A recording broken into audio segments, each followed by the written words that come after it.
Assalamualaikum warahmatullahi wabarakatuh. Halo adik-adik dan sobat fisika, bertemu kembali dengan Abang Zaid.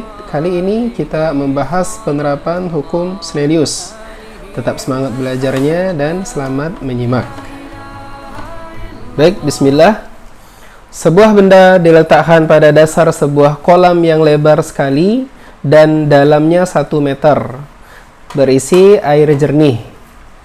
Berapa ukuran papan yang terapung di permukaan air agar benda tersebut tidak terlihat dari segala arah? Papan tersebut diletakkan tepat di atas permukaan benda.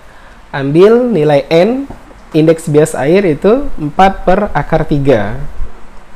Sekarang langkah pertama yang harus kita kerjakan adalah apa? Membuat sketsa soal.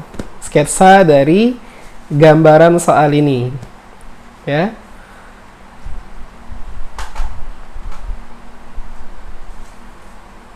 Baik, ini adalah sketsa dari gambaran soal ini, ya. D adalah simbol untuk kedalaman air 1 meter, kemudian I itu sudut datangnya, ya, dari air menuju ke udara. Maka yang menjadi N1-nya adalah air, nilainya 4/3, dan N2, indeks bias 2-nya adalah air. Maaf, indeks bias 2-nya adalah udara, nilainya 1. Sekarang kita perlu 2 syarat, ya, 2 syarat agar benda ini tidak terlihat, ya, benda ini tidak terlihat dari segala arah. Maka syaratnya itu apa? Harus tidak ada sinar bias yang mengenai mata. Nah, sinar bias tidak mengenai mata ini jika sudut biasnya itu di atas 90 derajat. Ya, jadi benda tidak terlihat jika sudut biasnya 90 derajat. Artinya apa? Tidak ada sinar bias yang mengenai mata. Itu syarat yang pertama. Syarat yang kedua,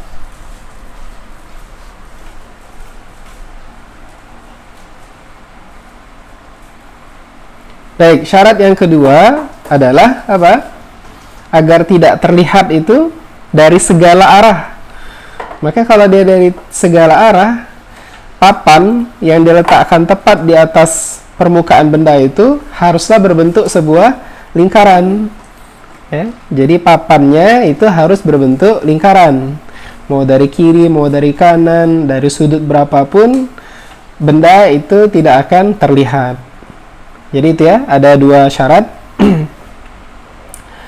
Maka sekarang kita perhatikan, tadi kita sudah bilang ya bahwa D itu adalah kedalaman air, nilainya 1 meter. Kemudian karena bentuknya tadi lingkaran, maka papan itu kita kasih gambaran R sebagai jari-jari. Apa nih hubungan antara D dengan R? Adalah apa? Akar dari R kuadrat plus D kuadrat.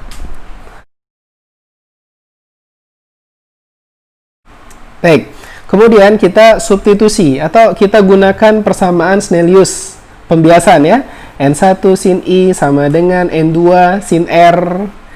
Ingat N1 tadi indeks bias air, nilainya 4/3, sin I sudut datang, N2-nya tadi udara, nilainya 1, sin R, R-nya 90 derajat.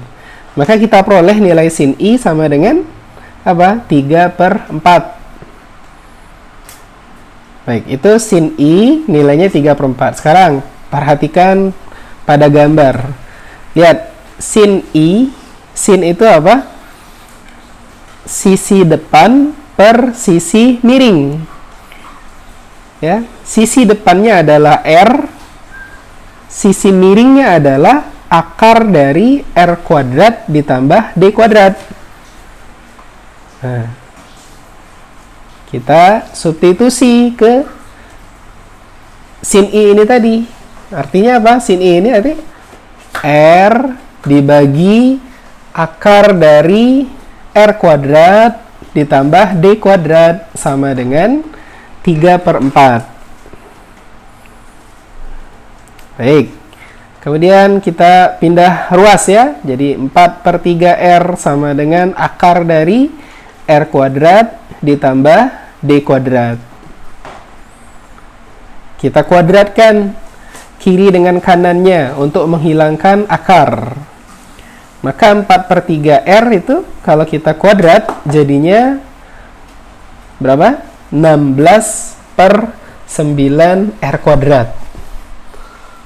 Ya, sama dengan akar hilang. Jadi yang tersisa hanya R kuadrat ditambah D kuadrat. D-nya 1 nilainya.